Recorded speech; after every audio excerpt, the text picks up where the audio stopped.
Pancake Day? Yeah, Pancake Day is fun. Talk about it. I can get pancakes make people happy. I mean, I don't know what Shrove is, but I know what Pancake Day is. The Mercedes-Benz Interview Lounge.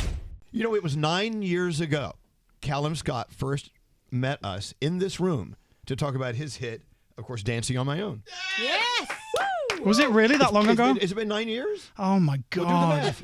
January, it will be 9 years. Okay. Damn. In January. What are we going to do for the 10-year anniversary? I don't know. Wow. What are we going to do? We got to come up with something. I'll do a little dance for you. And then, of course, then You Are the Reason came out later. That's Gandhi's favorite. I love that song so much. And that was the song you were supposed to sing at my wedding, which you didn't do. I'm so sorry about that. Okay. I'll make it up to you when you renew your vows. Okay. Well, no, okay. Just kidding. So out of nowhere, I was flipping around Instagram not that long ago, and I see you doing this duet with Whitney Houston, Want to Dance with Somebody. And I'm like, how did he get permission to do that? I know. Just very casually just performing with Whitney Houston. It came about really casually. I was on tour with Ed Sheeran. You know him. Up-and-coming artist. Are you dropping names? Yep. I'm dropping names, yeah. Okay. I've also sang for the King of the Country, but... I saw that. at his coronation, which was crazy. But I was touring with Ed Sheeran, and I was singing in these stadiums, and it was really crazy. And I was singing Dance on My Own, and I did a little chorus of I Want to Dance with Somebody, because the lyrics are like almost the same song. You know, I'm dancing on my own. I want to dance with somebody, and it just it just went wild. And so a video of that made its way to the Houston estate, and Pat Houston, Whitney's sister-in-law, had reached out personally and said, "We love this. Would you like the original vocal to work a duet with?" Wow. And it's the first time the estate have ever done it. They've never So released cool. her vocal for a duet. Wow. Whoa. So it's pretty. Yeah, I mean, it's the honor of my career, I think. Well, but that's some serious stuff. I mean, It's very it's daunting. Whitney Houston. Yeah, I know. And so you didn't want to tinker with it at all? No, I didn't want to tinker at all. I was like, how can I do this without doing too much? No, it can be too tinkering. Well, exactly. I didn't want to tinker too hard. But you know what? I will say the Houston estate and the Houston family have been so lovely. They gave us all the creative control. Of course, I did what Calum Scott would do, and I made a pop song sound extremely sad.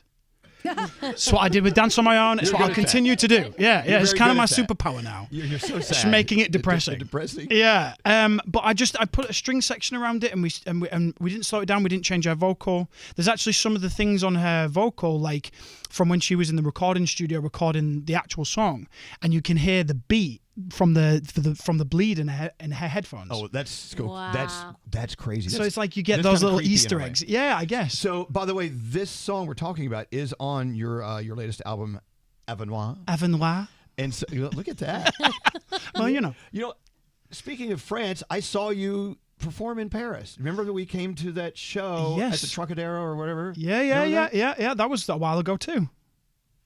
Good God! How old are we? I know. I'm like literally coloring in my grays on my beard. Oh, stop it! Yeah, you can't see my aging now. Wait till you get this age, then you get in touch But with he me. still smells amazing. Danielle sniffed it. Gandhi, she did it again. She's sniffing our guest. Yeah. I know. But I don't If mind. it makes you feel any better, I've been covering the gray in my beard since I was 19. Oh, stop it! Well, both Gandhi and Danielle have a lot of facial hair. Yes. I do not have a lot. No, I do not. Okay, back to you. She doesn't.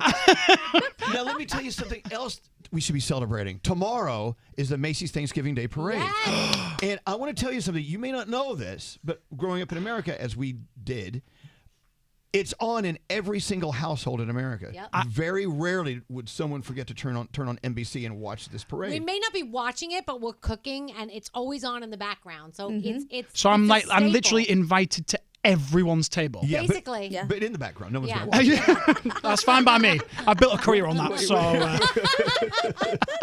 No, it is. that is terrifying. As a kid, as old as I am, I remember it as a kid. It's been around for hundreds of thousands of a years. long time. Well, I actually- think, isn't next year the 100th year or something like that? I think this is. Oh, is it really? Or it's the 99th year. Rockettes too. Yeah, or is it the Oh, Rockettes? wow. You should be a Rockette. I've seen you in heels. Listen, I rock a pair of heels. I bet. I will say, though, it is extremely difficult to walk in them, and I praise anybody who can. Yeah, we did it once. We had the guys wear heels in the studio the whole It's morning. so hard. Was Well, not no, easy. I don't know how you guys do it. I was a little too natural with them. I was wearing my kinky I was boots. born like this. Kinky boots. Okay, anyway, so you are on your own float performing. Are you performing Want to Dance with Somebody? I'm performing Want to Dance with Somebody. I'm on the Lint float. Oh, lit chocolate. So I better Very get nice. free chocolate balls for life. I'm telling you now. Yeah. Yeah. I better get them. Who hasn't had chocolate Oh, balls? those are so Yeah. good. Every once in a Nothing while. says Christmas more like chocolate balls, right, Elvis? It really tells the story. It really tells the It's a story. good old-fashioned Christmas miracle, these chocolate balls. Are you a little nervous? Yes, I'm pooing myself. So wait. I'm literally pooing I myself. would like to know how it works, though. Do you pre-record the track and then you sing to the track, or are you singing live on the float? Because they stop at that one, the grandstand. Think he's going to divulge it Yes, if he's he'll singing tell the us. track? I'm singing live. Yeah. I will be singing live. Yeah. He's full of crap. I'm telling you. Are you I'm really? telling you. Yeah, I'll be singing live. Yeah, for sure. Wow. Good. I will. So, I so just. be it. Yeah, of course. I will do my best for America. And it's much better. Let me see the weather this year. Last year was a monsoon outside. Oh, God. This year it's supposed to be nice. It's I think. okay? So I think All so. right. I think so. I'm in full. Well, I'm in cream. So I feel quite like, I guess, Penguin from the Batman. So you'll see me. I mean, I'm going to be waving for hours. So you'll see me. Okay, well, don't That's get so nervous. It's because we're going to be shooting love right at you Yeah. through the Oh, camera. thank you so much. I honestly feel like it's such an honor. Like I said, I got to sing for the King for the coronation, and I feel like this is the equivalent. Singing for all of the Americans who are there Thanksgiving, celebrating with their families, and I get to be a little part of that. Is a real honor. It is a big. It is. Yeah. Yeah, it I mean, does. I've It never feels been like it. invited to be at this silly little parade. Oh wow. But That would be kind of but cool. it's nice to though. know someone we got some skin in the game. Yeah, now yeah, with yeah. Calum I mean, I'll Scott. try and get you on my floor if you want. Oh. Oh my God, do it. Shall we? I could dress up like a chocolate ball. Should be the left one or the right one. Okay, if you're just turning us on, Calum Scott is here. We're celebrating, of course, his album Avanoir, and of course, he's going to be on a float in the parade. Let's talk about Thanksgiving. Now, Yes. you grew up hearing about this thing we do over here. I mean, when did you first learn about American Thanksgiving? I remember when I was writing I think it was my second album, is the only time I've ever been in America for Thanksgiving. And it was when everybody that I was with in the Airbnb had gone home. And one of my friends from Tampa felt sorry for me, so she sent me a pumpkin pie, and I sat alone and had this pumpkin pie, and I was like, sad. Thanksgiving isn't that great for me, in my personal opinion. The pumpkin pie was salty from your tears. Yeah, I cried a lot. But yeah, it's a huge tradition. I mean, we do this every Sunday in the UK. No, you don't. We just call it a Sunday roast. No, it's not the same thing. It's not the same. I think it is. No, but we have history backing this up. Thanksgiving, all the Europeans came over and spread disease and stole land. Sorry for that. Sorry that. On behalf of Then Europe. we got it back with that tea party, huh? Don't get mad. I'm not going to get mad. Too soon? That's too soon. Far too soon. But yeah, Thanksgiving's I mean, you guys really go Yeah. in on Thanksgiving. So you wouldn't be celebrating Thanksgiving over there, but we did celebrate Halloween in London once. That was a failure. Oh, it was so boring. Yeah, Nobody we don't- did anything. And I was like, what's going on? No, I know. But we do have we have this thing called bonfire night, which What's is that? I guess is your 4th of July in the sense that people send up a load I of guess you wouldn't fireworks. really be celebrating 4th of July over there. No, I know. We need to just bring all your traditions to us. You have Guy Fawkes night. We don't celebrate enough. Right? Yeah. Well, no, but you're celebrating the fact that we totally crap canned you in war. Right. This is true. That is Took true. away your colonies. Yeah, that's true. Yeah. Are we still bitter about this? A little, it seems. A little. Are there holidays or things that we do here in the U.S. that you are just baffled by? Like, it is so bizarre. I guess Thanksgiving. Yeah. I guess Thanksgiving because I'm being serious. We on a Sunday, the family get together and we have exactly what you guys eat for Thanksgiving on a Sunday. So we just do it every Sunday with our families. Right. But I guess the Thanksgiving tradition and the history behind it is Yeah, slightly it's different. different. I will give you that. Yeah. Now, what holidays do you have there that we really should be thinking about stealing? The Oh Boxing yeah, Day. Boxing Day. You don't do Boxing Huge Day. sa- no, I would we rather don't. wrestle. Huge sales. You don't do Boxing Day. No. What's That it's disgusts not a fight me. thing? What is it? No. No, we're not it's fighting. not No. fighting. No. No. We're lovers, not fighters. So you're opening boxes? It's like a return day, right? Isn't it like something about you returning You everything? return- the I guess so, day yeah. And there's everybody- all the sales. Yeah, And and also you have all the leftovers, and Yeah. we do like you bang everything that you had in the roast in a sandwich, and you have that, and you watch movies all day. But I guess you guys do that, right? On Boxing Yeah. Day. Well, we don't will really now. call it You just don't call we it call Boxing it just Day. going back and standing on a line and return some crap. That's what we call it. Return some crap day. Yes. Okay. During crab day. Give me another. There's got to be some Wait, other. what about Guy Fawkes Night? Guy Guy, Fawkes. what That's does our he do? bonfire. That's our bonfire the night. bonfire night. Guy what? No, But I think it's- isn't that Spell it. I think that's Fawkes, celebrating the guy who tried to F-A-W-K-E-S. yeah, Yeah, we're Fawkes. celebrating the guy who tried to blow up the Houses of Parliament. something like that. Yeah, You're yeah. celebrating a man who tried to blow Yeah. up Parliament. I don't know if we're celebrating him so much as celebrating I that it didn't forget. happen. No, I I'm don't very know what it familiar, is. And with- Shrove Tuesday. Pancake Day. Yeah, Pancake Day is fun. Talk about Yeah. it. I can get pancakes make people happy. I mean, I don't know what Shrove is, but I know what Pancake Day is. Pancake Day, you just make pancakes. Yeah. It sounds very simple. Yeah. It It's, is. right It's around, just- it's it- around Easter time, right? Yeah. And you got and my pancake is lemon juice Yeah. and then some sugar. Yeah. Oh, It's a yeah. crepe. And then you He's roll talking it up. about crepes. It's crepe. Yeah, but you roll it up and you eat it with a knife and fork. Yes. If you eat your pancake with your hands, you're a barbarian. Can you tell? Okay. Can you tell I'm married to a Brit and I know all this? You know all of them. Yes. You know more than me. I know. What else is there? What is he missing from Homeland? I don't know. I mean, you guys do New Year's Eve, New Year's Day, right? Yeah. I mean, Yeah. especially in New York with the ball. Yeah, they get Yeah. that ball. Yeah, it's cool. No chocolate on it though. Okay, Calum, let's talk about Avanoir. Let's Yes. talk about this album. Now, I've been digging into this album. This is you're tapping into some emotional stuff with this album. Yeah. And the term Avanoir, we were totally freaked out at looking at life moving backwards. What? How do you, Gandhi? What was your take on it?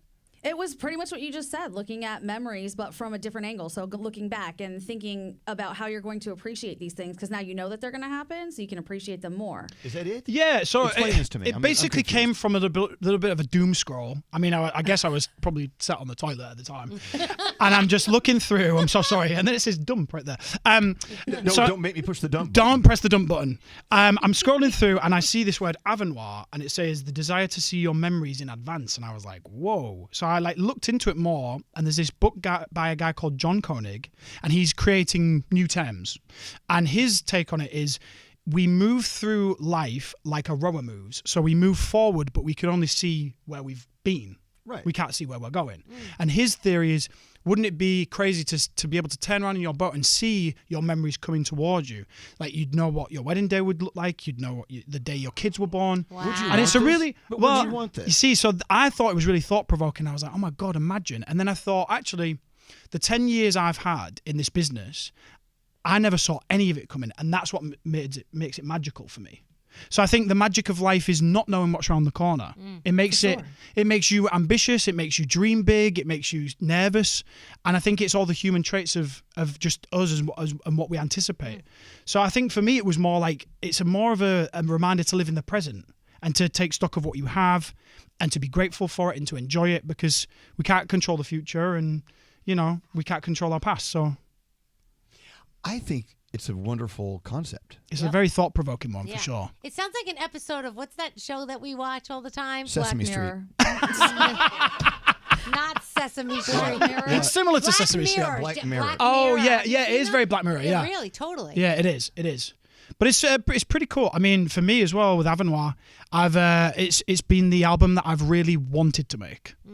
I think for me that makes it important because my creativity feels like it's lost its boundaries. I feel like I've been able to do. I mean, I'd never have dreamt of putting Whitney's voice on my album before, but I just feel like I'm more sort of content now and happier, and that's allowed the creative boundaries to come off, and I'm now writing music that I feel is more of a representation of where I'm at and where I want to go as well.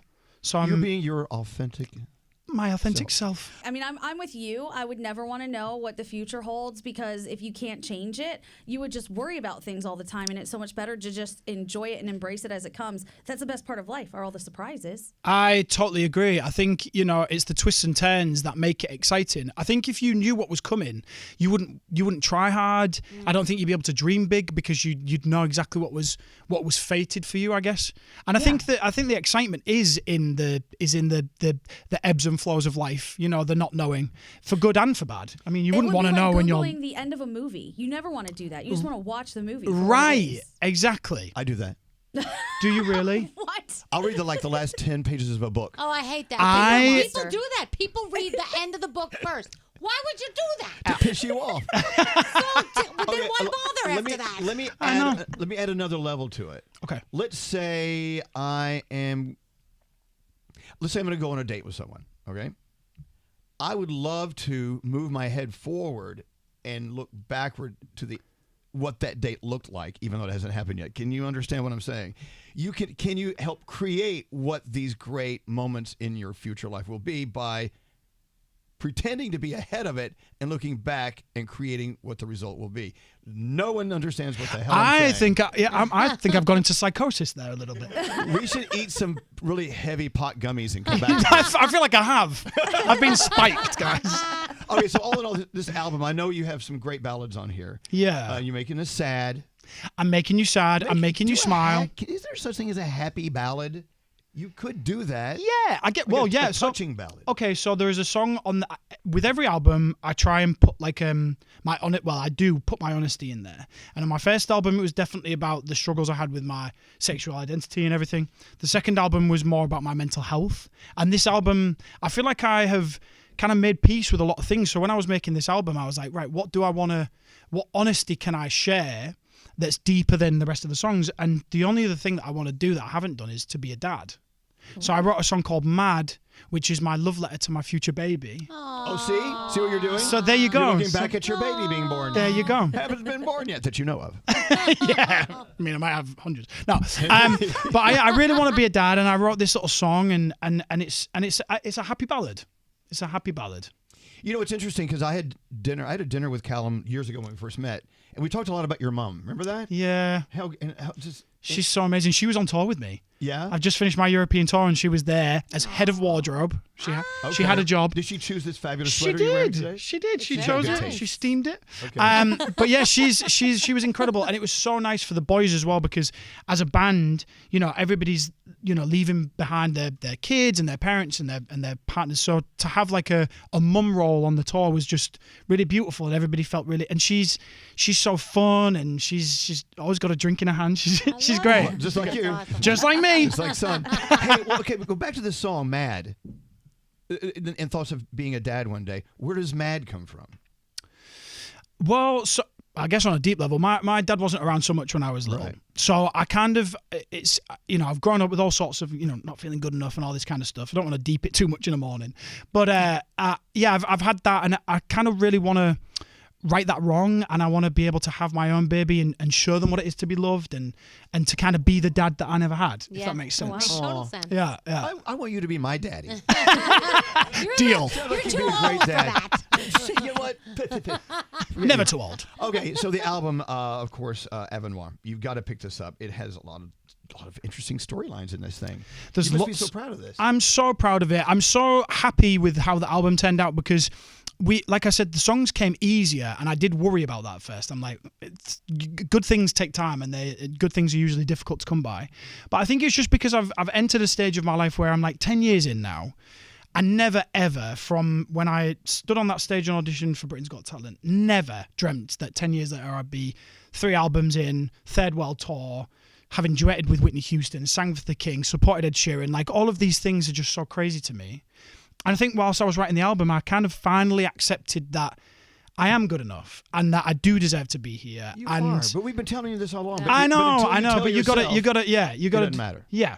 And I finally kind of made peace with that, and now I think the music sounds as confident as I feel. Yeah, Gandhi, what up?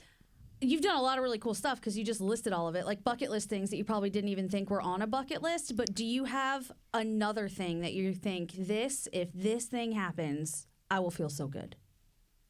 Ooh, I mean, apart from coming here again, obviously. That's the top of my list. I mean, obviously, I would love to duet with Adele. It's always been my thing. Okay, all right. I just don't know if the world could take it. Just throwing it out there. Just throwing it out there. Manifest. So, yeah, I mean, it would be amazing. And having toured with Ed Sheeran and toured in stadiums, I think to have my own stadium show would be just the dream. Wow. I mean, it'd be so cool. I used to think, I used to stand in arenas, when we were supporting other artists, and I used to think there's no way I'd ever have my own show here. And then I just stood in Lithuania and performed to 9,000 people and was just sobbing Just at the idea of like, I remember being here saw that. thinking I saw I'm the good video enough. you posted. That's Yeah, so great. and it's like now, then I think to myself, well, the sky's the limit. I think when you believe in yourself, you really can achieve amazing things. Okay, Calum Scott, Avanoir, ready? Yep. You're walking off the stage just performing at your own stadium headlining tour. You just left a crowd of 30, 40,000 people who are all singing along to your songs, knew every lyric. You're walking off that stage. You're gonna make me cry. Isn't that a great what a feeling, huh? I mean, it would be the honor of my life. See, you just went there. Yeah, like I'm speechless, even just at the thought of it. Because I think for me, anytime that I perform songs and you hear people singing the songs back, it's a really overwhelming feeling because you know you've touched that person in a really deep and personal way. And for me, when you hear people singing the songs back, you know that they've got their memory or their love attached to that song when they're singing it, and you can see it in the lights of their eyes. So to hear 40,000 people sing it would just, I'd be a mess. I'd be an absolute Well, that's mess. what you will be. I can't Let's go wait. ahead. When and- it happens. Let's Let's go ahead and manifest book it. the date. Yeah. Let's rent the stadium. Can we go back to Ed Sheeran 1 second? Did he ever give you a penis statue? Apparently, I got one. We got one, and this you is get his one? gift to people. I mean, I didn't. Oh. And wow. I would have liked that. Have you seen the ones he's given people? I've seen the one he gives Elton John, yeah. Yeah. It's pretty And bloody Elvis has special. one too? There was a knock at the door one day, and this guy walked in with this massive box. Hello. And it's from London. I'm like, what is this? Not even a note. You just open it up. It's a big old black penis. Oh my goodness. Where It's is it? a Where is it? statue. It's hidden. We're going to put it in the garden, but it's hidden in a. You're just going to put it in the garden. Because people, if you know what I'm saying.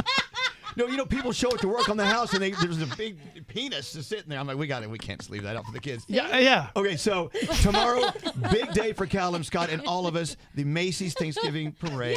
Yeah. You're going to be just having a great time there. Talk about your affair with New York City. What is it about this city that you like or hate, or because it's a love-hate thing? I mean, it's the city of dreams, I think, isn't it? It's you just walk in, you just think there's so much opportunity. There's a feeling of dreams in the air that are being made or created or just even being manifested. I remember coming here for the first time. I've just written it in your book, actually. I remember coming here for the first time, and I was so nervous and I was so excited, but I was daunted by the fact that I know how many people you speak to on a daily basis, and I was so nervous, and yet I came in here and you made me feel so welcome and so supported, and I've felt that support from you and the team and from the station ever since, and it just makes me think that every single time I come in, I have that magic in my bones, and it's because of you guys, you know. It really is. Well, you're the one that brings the magic. Oh no, You just sit here and soak it up. There it is. May I read what you say? Yeah, please. He says in the book, oh, wow, Elvis and team, I remember walking in here in 2017. I was excited, nervous. I knew how many people were tuned in, and you guys made me feel so comfortable and at home. Ever since then, I've felt that unwavering support, and I am so grateful for you guys. I never take these opportunities for granted. Lots of love always. And this is your signature, Calum Scott. I guess that's what that says. It is. Your signature's like mine. And I even did the date the way that you guys do it. Oh, right. That felt You did very the month- bizarre to me. The month, then the date. Yeah, I was like November 25th. I don't know. Did you know? I usually do date and then month, and people look at me like, "There's no 25 months." Yeah. I love that. Thank you. We'll cherish this forever. You're very welcome. Let's play the song, shall we? Yes, please. You'll hear this on the float tomorrow if you're at the Thanksgiving parade, or just watch it on NBC. I want to dance with somebody. Go ahead and set the song up before we play it. Oh my God! That's I what mean, the radio guys say. Yeah, I don't think I've introduced it yet ever. Then do it. I haven't done it. Do it. New York and America. It is my pleasure to announce this song with the incredible voice of Whitney Houston and myself, Calum Scott, with "I Want to Dance with Somebody." There you go. Brava, brava. The Mercedes-Benz Interview Lounge.